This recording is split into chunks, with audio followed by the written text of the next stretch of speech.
Class में हम चर्चा करेंगे एक न्यू टॉपिक जो अपने आप में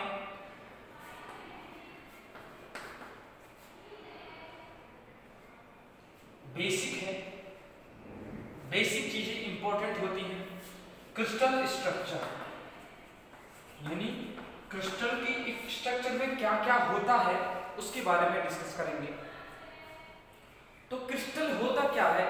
क्रिस्टल एक डेफिनेट ज्योमेट्री का मैटर है, सॉलिड है। ध्यान से सुनना, मैंने क्या कहा? क्रिस्टल एक क्या है? डेफिनेट ज्योमेट्री क्या है? कोई सब्सटेंस है, बॉडी है, ठीक है। और इसमें बहुत सारी चीजें होती हैं, जैसे प्लेन, ठीक है, और इंटरफेशियल एंगल, इंटरफेशियल एंगल, ठीक है, और एजेस,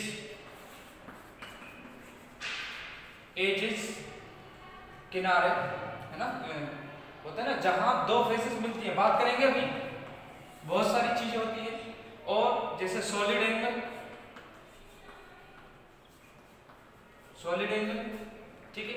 ये 4-5 चीजें इंपॉर्टेंट होती हैं किसी भी सॉलिड के बारे में, ठीक है। फेस है, या प्लेन को ऐसा भी कह सकते हैं, फेस, ठीक है। तो क्रिस्टल क्या है? क्रिस्टल है एक बॉडी, एक डेफिनेट ज्योमेट्री की, और उसमें क्या होते हैं?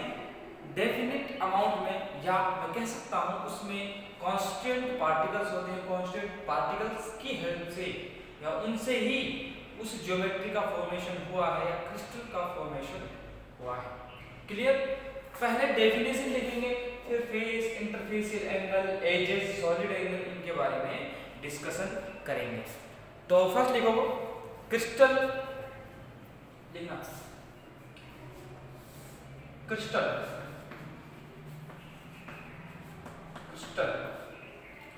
और ये क्या है? क्रिस्टल से रिलेटेड टर्मिनोलॉजी है। क्या है? टर्मिनोलॉजी है। तो पहले लिखना crystal. Crystal is a body with a definite geometry, या of a definite geometry, with a definite geometry which has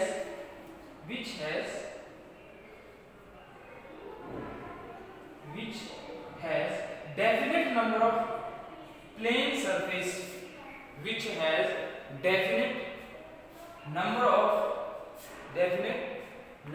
plane surface। और तो फेस है, देखो सर, या प्लेन सरफेस की बात करें या फेस की बात करें, तो प्लेन या फेस बनाने के लिए मिनिमम कितनी एजेस होनी चाहिए? 3 एजेस की नीड होती है। यदि मैं आपको 2 एजेस, ये 2 एजेस हैं, क्या कोई फेस जनरेट होगी? फेस जनरेट जब तक नहीं बनेगी जब तक इसे लाइनों से कवर ना किया, एजेस से कवर ना कर दिया जाए। तो मिनिमम 3 लाइन से की रिक्वायरमेंट होती है किसी फेस को कवर करने के लिए, ठीक है। इस फेस को कितनी लाइनें? 3 लाइनें चाहिए। तो फेसेस कैसा होगा? ट्राइएंगुलर हो सकता है, यानी इससे ज्यादा कैसा? ऐसा हो सकता है, इसके अलावा ऐसा हो सकता है, ठीक है। और तुम जानते हो ऐसा बना लो, ऐसा हो सकता है, ठीक है। तो कई तरह की फेस हो सकती है। जो मिनिमम या स्मॉल नहीं कह सकता, यानी मिनिमम नंबर ऑफ एजेस की जो फेस होती है वो इस तरीके की हो सकती है, या डिफरेंट शेप्स की हो सकती है। क्योंकि ट्रायंगुलर हम जानते हैं कैसा भी हो सकता है, ऐसा हो सकता है, ऐसा भी हो सकता है ना, फेसेस कैसी ही हो, लेकिन मिनिमम चांस है उसके उसके ट्रायंगुलर होने के, ठीक है। तो डेफिनेशन होगी उसके बाद देखना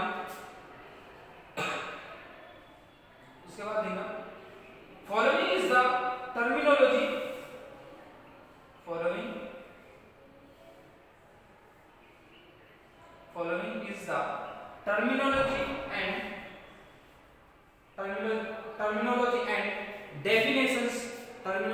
and definitions related to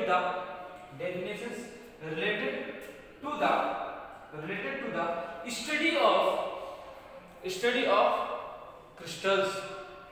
study of crystals.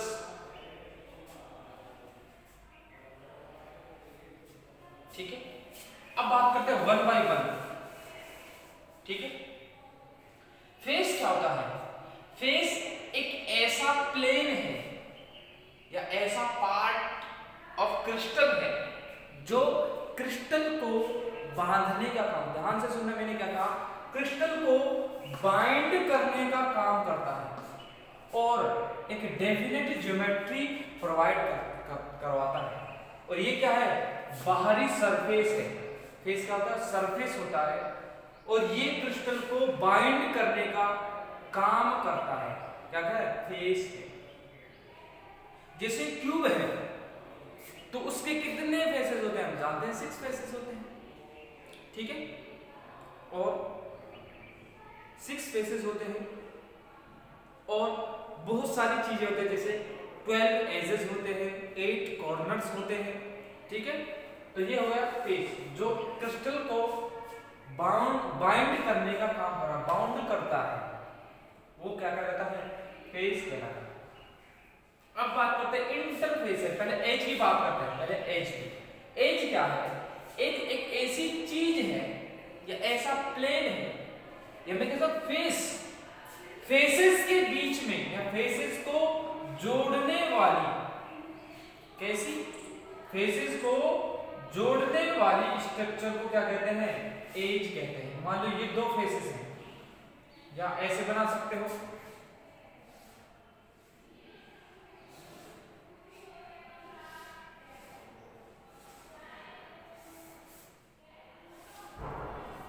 ये 2 फेसेस हैं। जैसे बुक है तो वो क्या है? बुक ऐसे खुली होती है, जहां से वो जुड़ी होती है वो क्या है? एज है। तो वो क्या है? जहां दो फेस मिलते हैं उसे क्या कहते हैं? उसे एज कहते हैं। ठीक है, अब बात करते हैं इंटरफेसियल एंगल। अब इंटरफेसियल एंगल क्या है? 2 फेसेस के बीच में, मान लो ये 2 फेसेस हैं, कुछ इस तरीके से दिखा रहा हूं, ध्यान से देखो।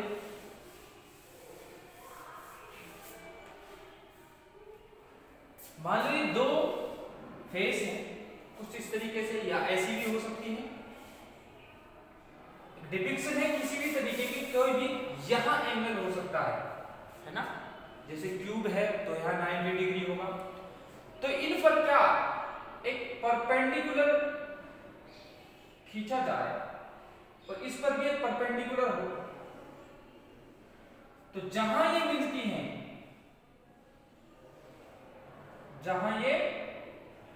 मिलती हैं, उसे क्या कहा जाता है? उसे कहा जाता है इंटरफेसियल एंगल। ये क्या है? थीटा। ये है इंटरफेसियल एंगल। क्या है? इंटरफेसियल एंगल है।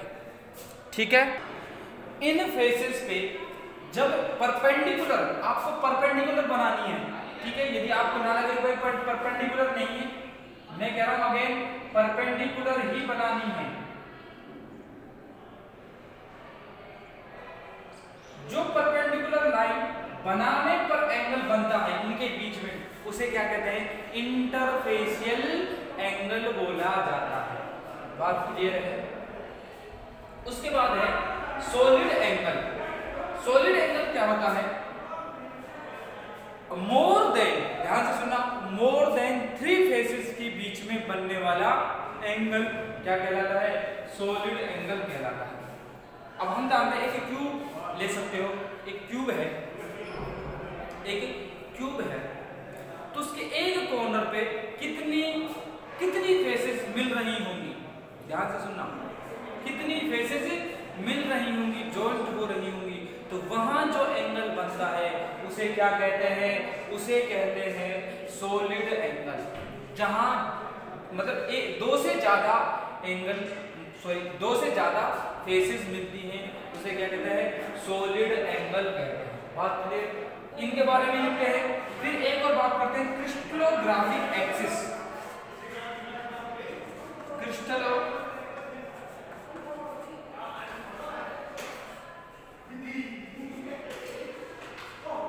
क्रिस्टलोग्राफिक एक्सिस, इसके बारे में बात करेंगे, पहले ये लिखते हैं।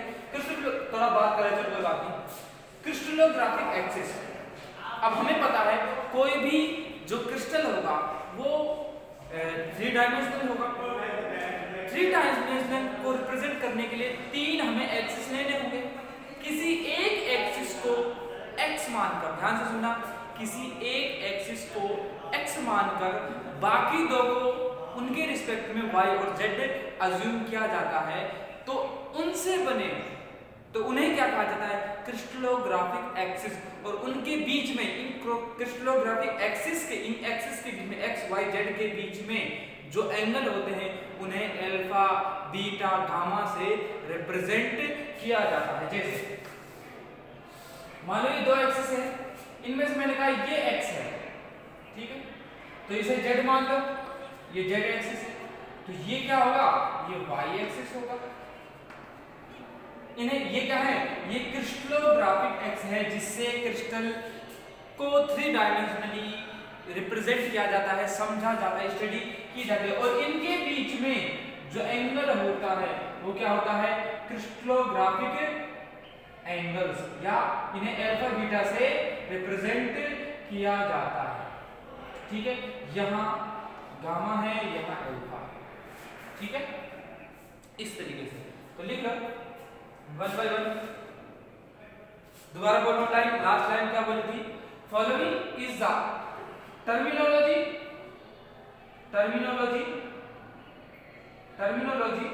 And definitions related to the study of crystal.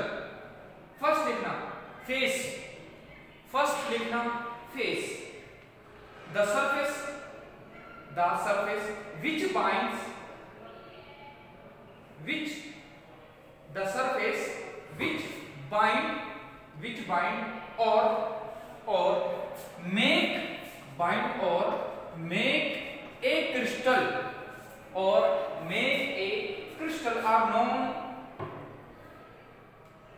make a crystal are known as faces,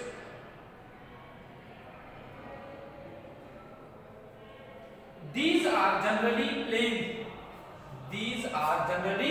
planes, ये planes होती हैं। और किसी भी ज्योमेट्री को डिफाइन करने के लिए मिनिमम बता रहा हूं, कितनी फेसेस चाहिए होती हैं, कितनी प्लेन्स चाहिए होते हैं, 3 ही चाहिए। ठीक है, क्लियर।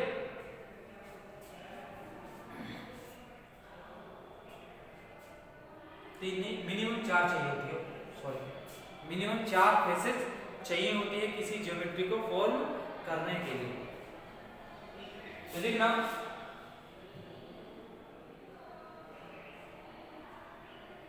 नेक्स्ट लाइन में एज, दूसरा लिखना edge,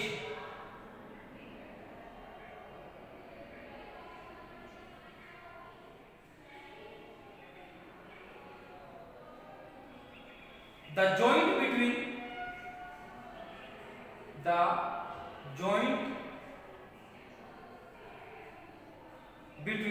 the two faces,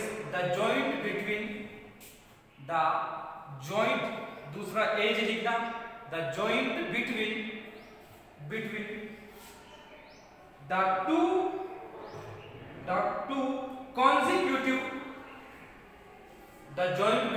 consecutive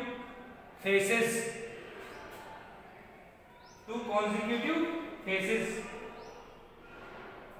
is defined as edge, defined edge edge, defined edge edge, ठीक है, इस तरह डिफाइंड एज एज। नेक्स्ट लिखना इंटरफेशियल एंगल,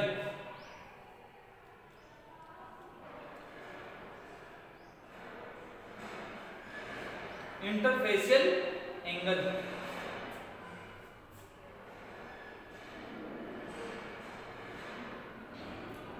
इंटरफेशियल एंगल इसमें लिखना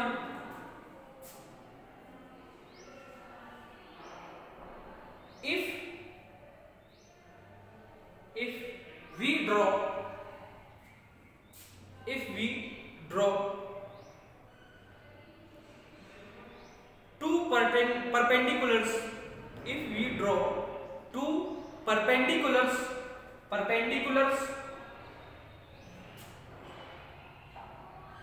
if we draw two perpendiculars on the consecutive यानी लगातार continuous जो फेसेस है यानी जो जुड़ी हुई हैं on two consecutive faces, comma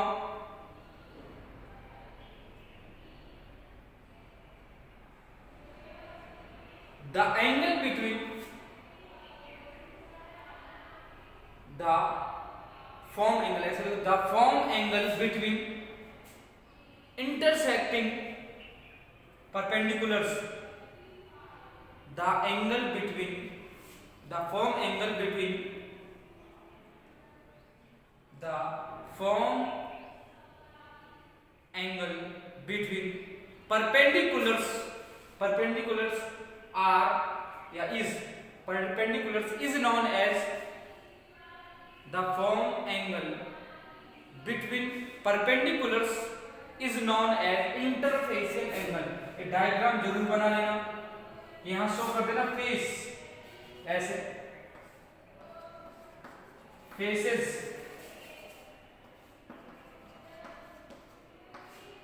ये भी फेस है और ये भी फेस है, इन पर एक परपेंडिकुलर डाला गया है, परपेंडिकुलर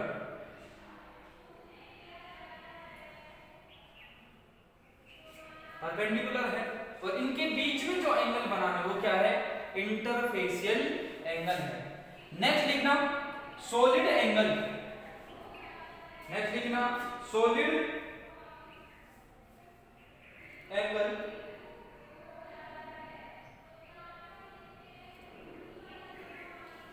सॉलिड एंगल इसमें लिखना solid angle the angle at which more than two faces intersect, the angle at which more than two faces intersect each other is known as solid angle। solid angle को देखो ध्यान से, solid angle को following formula से define किया जाता है या डिटरमाइन किया जाता है, A = E + 2 - f। इस फॉर्मूले से या इस इक्वेशन से बताया जाता है, डिफाइन किया जाता है। तो एक लाइन लिखना the number of solid angles, the number of किसी क्रिस्टल में कितने सॉलिड एंगल्स फॉर्म होंगे इस फॉर्मूले से पता लगता है। तो number of solid angles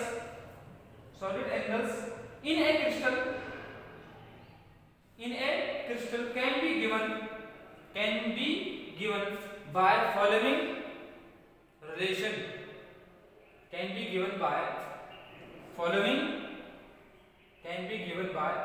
the following relation। तो ये लिख लेना A = E + 2 - f। A क्या है, नंबर ऑफ सॉलिड एंगल्स, ठीक है। E क्या है, E है number of edges, number of edges. और एफ क्या है? एफ है नंबर ऑफ फेसेस, ठीक है, number of faces. Clear? Next लिखना crystallographic axis, crystallographic axis, plural है एक्सिस, क्रिस्टलोग्राफिक एक्सिस। इसमें लिखना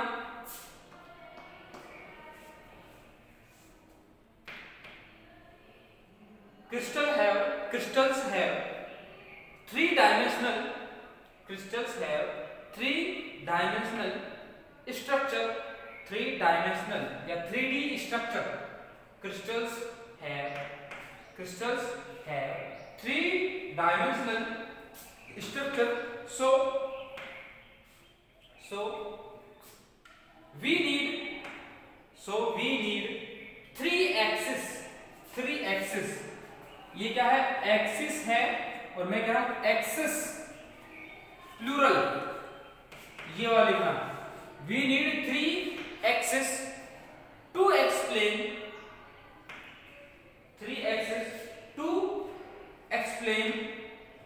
द क्रिस्टल।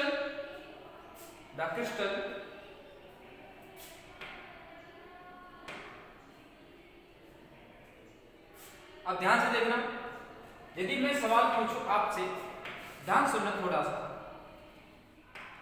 कि मैं आपसे सवाल पूछूं कि जेड एक्सिस कहां है, वेयर इज जेड एक्सिस, ये कोई भी पूछे कि एक्स एक्सिस कहां है, थोड़ा सा वीडियो को पॉज करें और सोचें कि एक्स एक्सिस कहां है, वाई कहां है और जेड कहां है। थोड़ा सा सोचें, जस्ट 10 सेकंड सोचें कि एक्स एक्सिस कहां है, जेड कहां है और वाई कहां है। सोच लिया? ओके। देखो, जो एक्स वाई और जेड एक्सिस है, आप उनको कहीं भी मान सकते हैं, कि आप इसको एक्स मान सकते हैं, इसको वाई, कहीं भी। हम ये दिखा नहीं सकते, बता नहीं सकते कि ये एक्सिस है। एक्स एक्सिस आपने हमेशा इधर देखा होगा, जैसे मैंने बताया कि वहां एक्स एक्सिस है, आपने ज्यादातर इसको वाई देखा होगा और इसको जेड देखा होगा। मैथ वाले तो चीजों को थोड़ा सा इजीली समझते, लेकिन मैं बता दूं आपको कि आप कहीं नहीं बता सकते कि एक्स एक्सिस कहां है, हम डिफाइन नहीं कर सकते। आप एक को एक्स एक्सिस मान लो और दो क्या होंगे, एक वाई मान लो, दूसरे को जेड मान लो, तीसरे, ठीक है। तो लिखना फर्स्ट, नेक्स्ट लाइन में, first we consider any of, first we consider या define, first we consider any of axis as x axis, then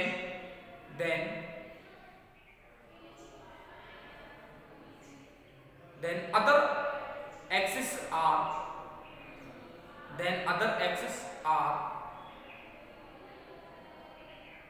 depict as y and z axis। Other axis can be लिख सकते हैं, other axis are depicted as y and z axis।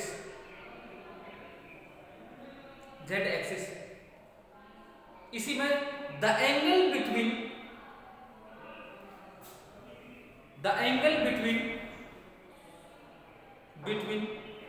x, y, the angle between x, y and z axis, x, y, z axis is represented by alpha, beta and gamma। ये diagram बनाओगे, ये वाला जो 3D में x, y, z को represent किया है, ठीक है। देखो, मोस्ट ऑफ द टाइम जो x होता है, ध्यान से देखना, सिर्फ लास्ट बार, x के सामने होता है अल्फा और y का सामने होता है बीटा और z के सामने होता है गामा। सिर्फ इतना सा, मोस्ट ऑफ द टाइम यही देखने को मिलता है। आप किसी को भी अल्फा बीटा मान सकते हो, इसमें भी कोई प्रॉब्लम नहीं है। ठीक है, एक लास्ट लाइन लिखोगे, इसमें एक लास्ट लाइन लिखोगे, क्रिस्टलोग्राफिक एक्सिस को डिफाइन करेंगे। और क्रिस्टलोग्राफिक एक्सिस है क्या? इससे क्रिस्टल की ज्योमेट्री और अदर प्रॉपर्टीज को क्या कहा जाता है? डिफाइन किया जाता है। ठीक है, अदर प्रॉपर्टीज को डिफाइन किया जाता है। जल्दी से डायग्राम बनाओगे।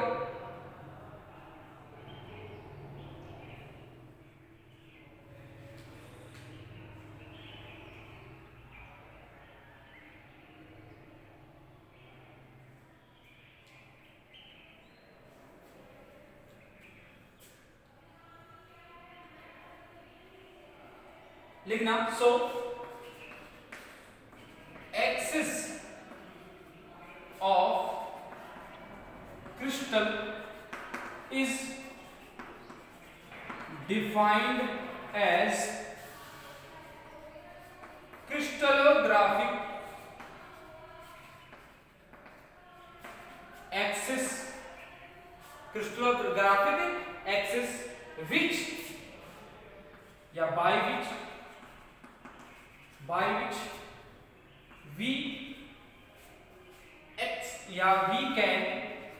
by which we can explain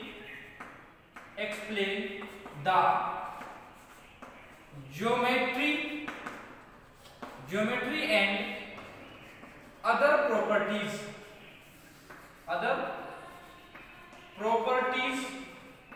of crystal. So axis of crystal is defined as axis of crystal is defined as crystallographic axis by which we can explain the geometry and other properties of crystal.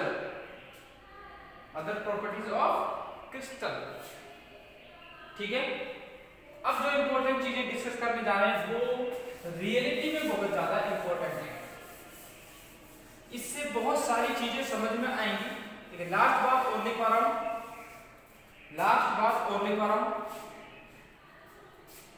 एक छोटी सी heading इसी में डालना, cubic crystal. ठीक है, cubic crystal है, उसमें number of faces कितनी होती है? 6। मेरे पास एक क्यूब है, मैं डिफाइन करने की कोशिश करूंगा। ये देखो, मैं तुम्हारे लिए स्पेशल लाया हूं, देखो ध्यान से। ये क्यूब है, परफेक्ट क्यूब तो नहीं कह सकते, लेकिन क्यूब है। इसमें ध्यान से देखो कितनी फेसेस, परफेक्ट नहीं है, मैं अगेन कह रहा हूं, परफेक्ट क्यूब नहीं है, लेकिन इसकी हेल्प से मैं क्यूब को अज्यूम कर सकता हूं, एक्सप्लेन कर सकता हूं। देखो ध्यान से कितनी फेसेस है, हम जानते हैं 1, ध्यान से 1 और इसके सामने वाली 2, इसके अपोजिट क्या है? 2 हो गई। ठीक है, एक तुम्हारे सामने, और जब देखो इसको रोटेट करो ध्यान से, ये इसके सामने कितने हो गए? 4। अब दोबारा ऐसे कैसे? 4 हो गई, 5, 6। कितनी फेसेस हैं? 6 फेसेस हैं। नंबर ऑफ फेसेस कितनी है? 6। ठीक है, नंबर ऑफ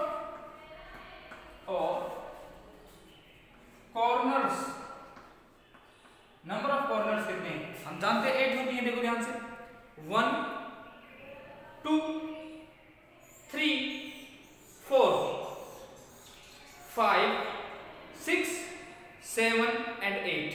कितने कॉर्नर से? ध्यान से देखो, ये 4 दिख रहे हैं, उसके बाद इधर देखो 4, ये कितने कॉर्नर्स हुए?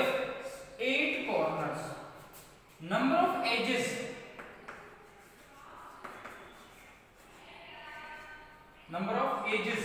ध्यान से देखो, नंबर ऑफ एजेस कितने? ध्यान से एज काउंट कर रहा हूं। देखो ये फेस है, ये क्या है? फेस है, और ये दूसरी फेस है, 2 फेस हुई। मैंने कहा कॉन्जिक्यूटिव फेसेस जहां मिलती हैं उसे क्या कहते हैं? एज कहते हैं। देखो ये मिल रही, तो ये एक एज है। इसी तरीके से ध्यान से, ये एज है, ये एज है, ये एज है, ये एज है, कितनी हो गई 4, कितनी हो गई 4, ध्यान से देखना कितनी हो गई 4। इसी तरीके से नीचे 1 2 3 4, कितनी हो गई 4 ही हो गई, टोटल 8 हो गई। अब ध्यान से देखना 1 ये भी काउंट नहीं की, 2 ठीक है, और 2 ये रही 1 और 2, कितनी हो गई टोटल 8 एजेस, सॉरी 12 एजेस हो गई। दोबारा एजेस को दोबारा समझो, क्योंकि ये चीजें समझ में आएंगी, फिर मैं थोड़ा आगे चीजों को एक्सप्लेन कर पाऊंगा। देखो ध्यान से दोबारा एजेस को 1 2 3 4, इसी प्रकार देखो 4 ऊपर है और 4 ही नीचे होंगी, 4 ही क्या होंगी बिलोंग होंगी। कितनी होंगी टोटल 8 9 12 13 14, सॉरी देखो 1 काउंटिंग करते 1 2 3 एंड 4 अबव है 4 बिलो है, तो कितनी होगी 8 9 10 11 12, कितनी एजेस हैं 12 एजेस हैं। अभी 40 काउंट की है ना, कितनी एजेस हैं 12 एजेस हैं। अब क्या होता है देखो, यदि इस कॉर्नर से इस कॉर्नर की ओर जाऊं, देखो ये सिर्फ एक फेस है, एक ही फेस है, तो इस कॉर्नर से इस कॉर्नर जा रहा हूं, यानी इसके अपोजिट कॉर्नर पे जा रहा हूं। ध्यान से सुनना, कितने इस पर, और यहां से यहां जाऊं, एक फेस में कितने डायगोनल हैं 2, एक फेस में कितने डायगोनल हैं 2, तो फेसेस टोटल कितनी है 6, तो मैं कहूंगा फेस डायगोनल कितने हैं, फेस डायगोनल कितने हैं 12, ऐसा लिख सकते हो 6 मल्टीप्लाई बाय 2 इक्वल टू 12। मैंने ध्यान से देखो दोबारा ऐसे ले लो, ठीक है। इस कॉर्नर से जहां कॉर्नर तक जाऊंगा एक डायगोनल बन गया, इस कॉर्नर से इस कॉर्नर तक जाऊंगा एक डायगोनल बन गया, तो एक फेस में कितने डायगोनल बन रहे हैं 2, तो टोटल फेसेस कितनी काउंट करवाई थी मैंने 6, तो कितने डायगोनल हुए 12 डायगोनल्स। अब ध्यान से देखना, ये बहुत इंपॉर्टेंट है, देखो इस कॉर्नर से और इसके सामने ये कॉर्नर नहीं, ये कॉर्नर नहीं, ये कॉर्नर नहीं, इस कॉर्नर से देखो ध्यान से, दूसरे कॉर्नर नीचे देखो ध्यान से, अपर कॉर्नर माई साइड, यानी मेरी तरफ जो कॉर्नर है ये वाला ऊपर वाला क्या राइट हैंड साइड है, इस कॉर्नर से नीचे वाला कॉर्नर ये वाला, यहां से डायगोनल बनेगा जिसे कहते हैं बॉडी डायगोनल, यानी जो डायगोनल उनके बीच में से जाएगा वो क्या है बॉडी डायगोनल है। क्या है बॉडी डायगोनल है। बॉडी डायगोनल देखो तो यहां से दूसरे कॉर्नर तक कितने डायगोनल हुए 1, दूसरा देखो इस कॉर्नर से 1 हुआ तो ये काउंट हो गया, ध्यान रखना, इस कॉर्नर से तो इधर वाला काउंट हो जाएगा 2 गए, इस कॉर्नर से ये वाला काउंट हो जाएगा, ध्यान से देखो इस कॉर्नर से ये कॉर्नर 1, ठीक है।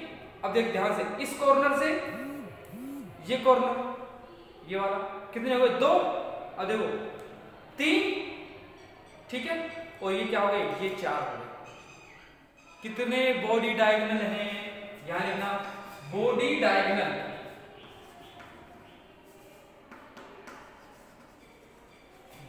कितने हैं 4।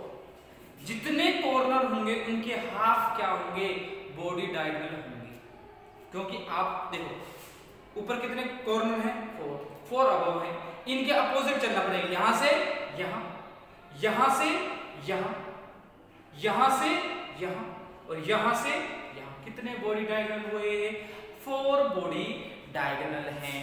ये चीज समझ में आ गई तो कुछ बातें, बहुत सारी बातें आगे आसानी से समझ आए। दोबारा कितनी फेसेस हैं 1 2 3 4 5, दोबारा 1, इसके सामने 2, 3, इसके सामने 4, 5, इसके सामने 6।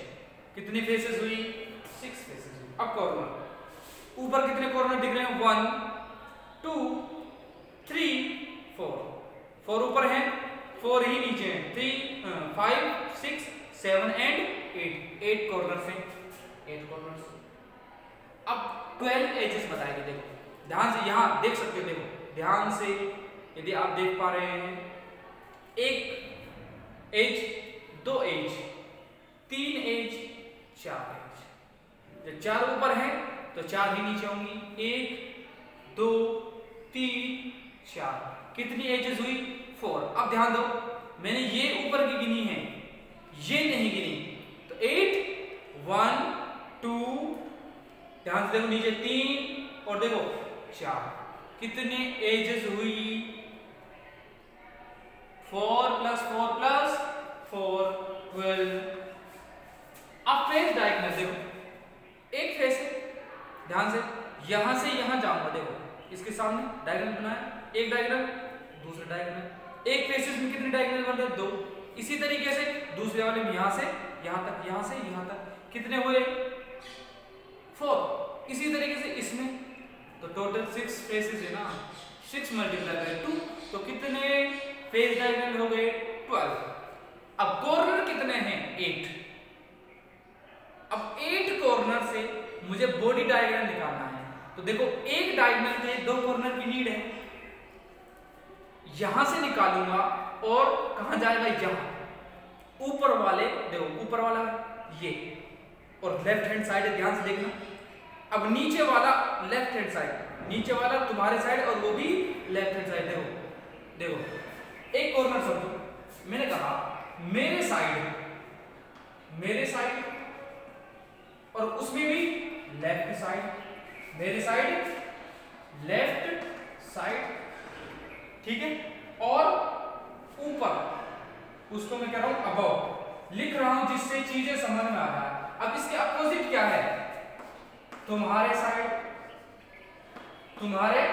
साइड लेफ्ट का, राइट साइड। आप घर पे करके देख सकते हो, राइट साइड और अबव। अब मैं कहूंगा बिलो। अब समझो, मैंने कहा मेरे साइड और मैंने कहा है लेफ्ट साइड, ये वाला लिया है, और मैंने कहा अबव। देखो मेरे साइड कितने कॉर्नर में? 4, 1 2 3 4। अब उसने कहा लेफ्ट साइड 2 है, एक ऊपर है, एक नीचे है, और लास्ट में क्या? अबव। ये तो इस कॉर्नर की बात हो रही है, पूरा बता दिया स्थिति क्या है यहाँ। तो उसके सामने बॉडी डायग्राम निकालने के लिए क्या होगा? देखो मेरे साइड का उल्टा तुम्हारे साइड, 4 दिख रहे होंगे, 4 कोने दिख रहे हैं। कहां है? राइट साइड, तो राइट साइड इधर होगा, तुम्हारा इधर होगा, ठीक है।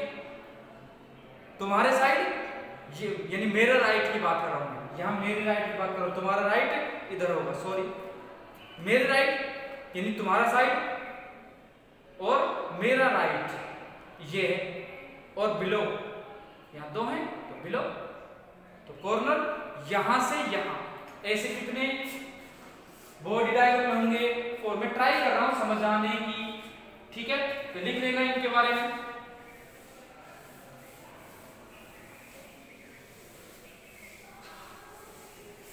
अब बात करते हैं law of crystallography, law of crystallography या लॉज ऑफ क्रिस्टलोग्राफी, हेडिंग डालो,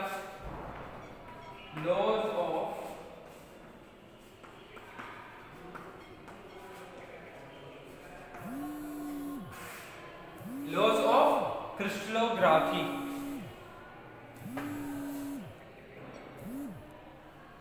बहुत सारे रूल्स होते हैं, पहले लिखेंगे रूल्स, सारे के सारे रूल्स देखेंगे, उसके बाद डिस्कस करेंगे।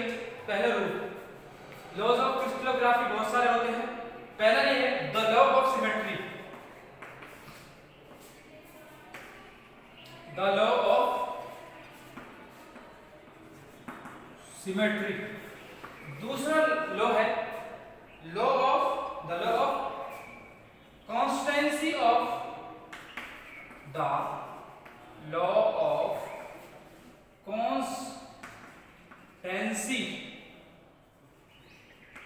Constituency of interfacial angles. और तीसरा है, तीन ही लॉ है, the law of rational indices, the law of rational indices. ठीक है, रेशनल इंडिसेस का कितने लॉ हैं? 3 लॉ हैं। ठीक है, इससे आगे की चर्चा नेक्स्ट क्लास में करते हैं। मिलते हैं नेक्स्ट क्लास में। Thank you.